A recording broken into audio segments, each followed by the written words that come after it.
오늘은 정말 오랜만에 저의 메인 컴퓨터를 업그레이드 하려고 합니다. 그동안 제 메인 컴퓨터의 스펙은 AMD Ryzen 9 5900X, DDR4 32GB, 어로스 RTX 3080 마스터 제품 이렇게 사용하고 있었고 3000번대 시리즈가 출시가 되면서 세팅했던 PC입니다. 이 정도 스펙에서도 사실 크게 부족하다는 느낌은 없었는데 이번에 인텔 13세대도 잘 나왔다고 하고 그래픽카드도 RTX 4000번대 시리즈 중에서 유독 RTX 4090이 워낙 괜찮다고 해서 과연 업그레이드를 했을 때 얼마나 체감 성능이 있을까 궁금하더라고요. 물론 제가 게임은 거의 잘 안하지만 그래도 주요 게임과 프리미어 프로 작업 성능도 체크를 해보고 그전 메인 컴퓨터보다 얼마나 빨라지는지 확인해보려고 합니다. 그리고 이번에는 예전처럼 엄청 화려한 게이밍 PC가 아닌 일명 어왕 케이스라고 작년에 해외에서도 큰 인기를 끌었고 베스트 피스 케이스로도 많이 언급되었던 하이트 Y60 케이스를 활용해 감성적인 피스를 만들어봤습니다. 아마 저처럼 3080을 사용을 하다가 이번에 4000번대와 인텔 13세대로 업그레이드 고민하실 분들이 꽤 있을 것 같은데 실사용시 체감 성능 위주로 얘기를 해보도록 하겠습니다. 이번에 4000번대가 케이블 이슈도 있고 권장 파워 용량도 그렇고 워낙 이슈가 많았는데 그래서 이번에 큰맘 먹고 파워도 1600W로 구매를 했습니다. 일단 준비한 부품을 나열을 해보면 이렇게 됩니다. 이 중에서 메모리랑 그래픽카드, 메인보드는 제품만 지원을 받았고 나머지 제품들은 제가 구매를 했습니다.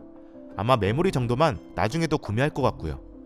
조립을 하면서 중간에 주요 부품만 간단하게 소개를 하고 완성된 PC의 모습, 그리고 메인컴을 변경했으니 당연히 기존 메인 컴퓨터와 성능 비교 이렇게 얘기를 해보려고 합니다. 메모리는 기가바이트 어로스 DDR5 6000 CL40인데 이게 출시한지는 꽤 되었지만 현재 다 품절 상태인지 지금은 5200 CL40만 대부분 판매하고 있더라고요. 디자인은 동일한 것 같았고 풀뱅크를 하려고 했지만 6000MHz는 현재 구할 수가 없어서 나중에 구매를 해야 될 것 같습니다. 메인보드는 최근에 출시한 Z790 어로스 엘리트 AX 모델이고 저는 지금까지 이렇게 쭉 어로스 메인보드만 사용했을 정도로 어로스 브랜드를 매우 좋아하는 편입니다. 이 보드는 Z790 어로스 마스터 아래 등급의 제품인데 i9 13900K라 Z790 어로스 마스터가 가장 적당하지만 요즘 메인보드 가격이 정말 미친 가격대입니다. 엘리트로 가야 그나마 부담이 적을 것 같더라고요. 메인보드 가격이 80만원이 넘습니다. 물론 엘리트는 45만원인데 사실 이것도 비싸긴 합니다. 당연히 인텔 12세대, 13세대 지원하는 보드고 전원부는 16 플러스 1 플러스 2페이지, 최대 1120A의 전력을 공급할 수 있습니다. DDR5 XMP 프로파일 설정으로 최대 7600MHz의 오버클럭을 지원하고 있고요. 엘리트라 그런지 백플레이트는 따로 없었고 방열판은 더 커졌지만 별도의 RGB도 없어서 조금 아쉬운 부분이었습니다.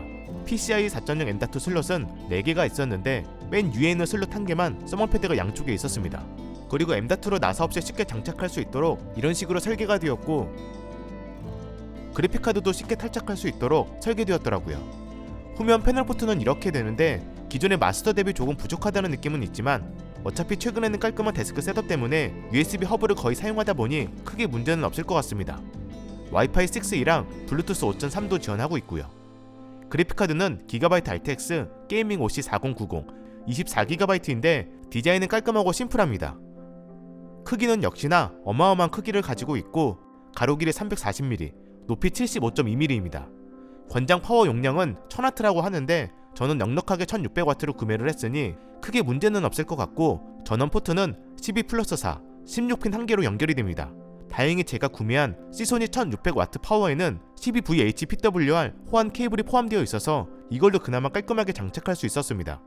그리고 쿨링팬은 100mm 3개고 얼터네이트 팬 회전 방식을 사용하고 있고요. 자세히 보면 안쪽에 RGB LED도 보이는데 이건 이따 뒤에서 좀 더 자세히 보여드릴게요. 부스터 클럭은 2535MHz로 작동이 되고 패키지 구성품으로 그래픽카드 지지대도 같이 제공을 해주는데 저는 수직 장착할 예정이라 사용하지 않았습니다. 듀얼 바이오스 탑재라 물리적으로 OC, 사일런트 모드 선택할 수 있었고요. 포트 구성은 DP 1.4 3개, HDMI 2.1 1개입니다. 파워는 아까도 언급을 했지만 시소닉 제품의 플래티넘 등급 1600W입니다. 이거 박스가 정말 크더라고요. 일단 케이블이 제가 기존에 사용하던 파워 케이블보다 조금 더 유연한 느낌이었고 소재도 조금 달랐습니다. 케이블도 진짜 너무 많이 들어있었는데 이 중에서 몇 개만 사용할 것 같고 아까 언급한 12VH-PWR 호환 케이블도 이렇게 보입니다. 용량이 워낙 큰 파워라 파워 케이블도 기존이랑 조금 다르게 생겼더라고요. 그래서 기존 파워 케이블이랑 호환은 당연히 안되고 이렇게 생긴 파워 케이블은 정식 명칭을 뭐라고 해야 되나 잘 모르겠지만 기본 케이블 길이가 조금 짧은 편이라 다른 걸로 구매를 해야 될 것 같아요. 수냉 쿨러는 기존의 크라켄 Z73 수냉 쿨러를 사용하고 있었는데 여기에 장착된 기본 쿨러가 RGB가 없다 보니 이번에 NDXT F120 쿨링팬을 따로 구매해서 전부 교체를 해줬습니다. 측면에는 F140 쿨링팬 2개, 후면에는 RGB 없는 F120 쿨링팬 1개를 장착하고요. CPU는 인텔 13세대 i9 13900K입니다. 케이스는 정말 유명한 케이스로 작년에 해외에서도 꽤 많이 언급되었던 하이트 Y60 케이스입니다. 최근 Y40 모델도 출시가 되었고요. 약간 어항처럼 생겼다고 해서 어항 케이스라고 많이 얘기를 하는데 이거 고질적인 단점이 하나 있다고 하더라고요. 파노라마 형태의 강화 유리 3개로 설계가 되었는데 유리가 흔들리고 유격이 있다는 얘기가 많았습니다. 저도 그래서 그 부분 인지하고 구매를 했는데 이게 최근 제품에서는 개선돼서 출시가 된 건지 제가 받은 제품에는 유리 흔들림이나 유격이 거의 없었습니다. 실제로 각 강화 유리마다 나사로 전부 다 결합되는 방식이라 유격이 있을 수 없는 구조더라고요. 아래쪽도 타이트하게 들어가고, 다만 하나 주의해야 될 점은 가운데의 작은 유리는 아래쪽에 작은 나사로 결합되어 있었는데 이거 꼭 제거하고 분리해주세요. 저는 처음에 나사 없는 줄 알고 그냥 꺼내다가 연결 부위 부러졌습니다. 물론 순접으로 붙여서 다시 잘 장착을 했지만 꼭 참고해주세요. 그리고 제가 이 케이스를 고른 이유는 3면 파노라마 강화 유리인 것도 있지만 그래픽카드 수직 장착이 매우 쉽다는 겁니다. 기본적으로 PCI 4.0 수직 라이저 케이블이 이렇게 장착되어 있는 상태고 비주얼적으로 일체감을 높여주기 위해 별도의 쉴드까지 장착되어 있었습니다. 디자인적으로 엄청 깔끔하죠. 바닥면에는 120mm 쿨링팬 2개도 내장되어 있어서 아래쪽에서 차가운 공기를 빨아들이는 역할을 하고 있고요. 수냉쿨러 호환은 상단에는 최대 360mm 3열 수냉쿨러 장착 가능하고 측면에는 최대 240mm 2열 수냉쿨러 장착이 가능합니다. 쿨링팬의 경우에는 상단에 120mm 3개, 측면에 120mm 2개 또는 140mm 2개 가능하고 후면에 120mm 1개 가능했고요. 조립을 거의 다 한 상태인데 내부 공간이 생각보다 넓어서 선정리가 의외로 편했습니다. 보니까 빅타워처럼 엄청 큰 케이스는 아니지만 가로가 긴 편이라 케이스 크기 대비 공간은 은근히 넓은 편이더라고요. 상단, 측면, 하단 전부 패턴 에어홀이라 나름 쿨링에도 신경을 쓴 것 같고 3면 강화 유리 사이에도 살짝 공간이 있어서 완전 막혀있는 것보다는 쿨링에 조금 도움이 될 것 같고요. 큰 영향은 없겠지만 이게 완성된 모습인데 개인적으로 제가 여태 구매했던 케이스 중에서 정말 가장 마음에 듭니다.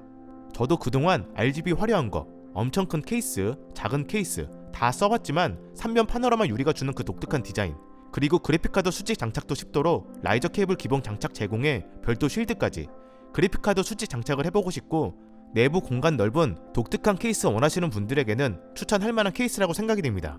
완성된 PC 케이스 잠깐 보여드리고 기존 메인컴과 성능 비교도 바로 진행하겠습니다.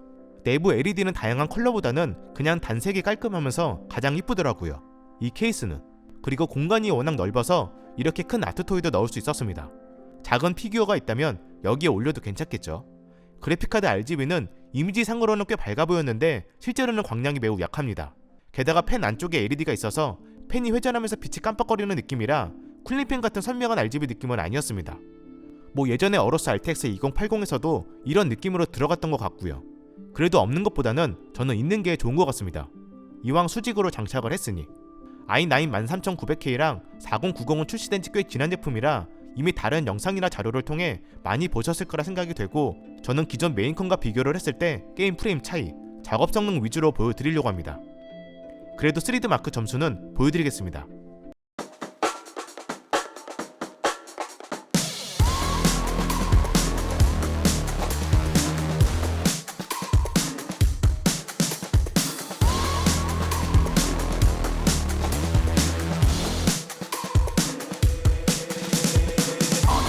I'm such a weirdo. Tattoos from my toes to my earlobes. Was a role model. I never had a hero. I learned how. 게임에 따라서 조금씩 차이는 있었지만 확실히 기존 컴퓨터보다 게임 프레임이 상대적으로 꽤 높게 나오는 것을 확인할 수 있었고 4090의 경우 4K 해상도에 어울리는 제품이지만 QHD 해상도에서도 생각보다 프레임 차이가 많이 나는 것을 확인할 수 있었습니다.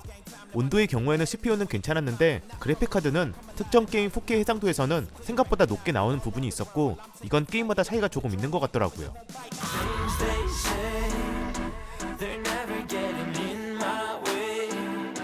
QHD 해상도에서 GPU 사용을 제대로 못하는 게임도 있었고요.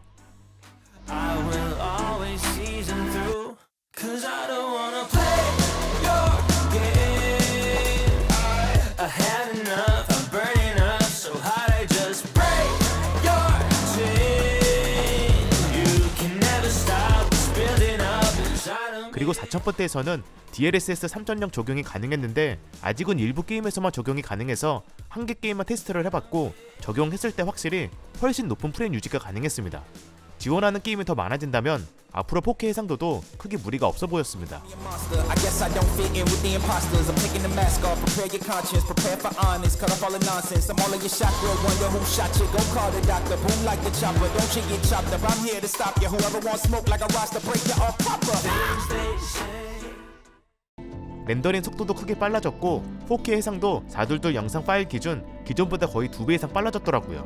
렌더링 속도에 대한 만족감은 매우 높았습니다. 다만 일반적인 편집 작업에 대한 성능 체감은 크지 않았고 프록시 없이 프리뷰 재생까지는 비슷하더라고요. 그래서 정리를 해보면 게임 프레임은 기본적으로 거의 약 1.5배에서 2배 정도 증가가 되었고 편집도 렌더링 속도가 약 2배 정도 빨라졌기 때문에 제 기준에서는 이 정도면 충분히 업그레이드 할 가치가 있었다고 생각이 되었습니다. 물론 가격 대비 증가폭을 고려를 해보면 당연히 가성비는 떨어진다고 생각이 되지만 이 부분은 각자 결정을 해야 되는 부분일 것 같고요. 개인적으로 이번에 구매한 케이스가 너무 마음에 들어서 다른 PC도 교체를 해야 되나 싶네요.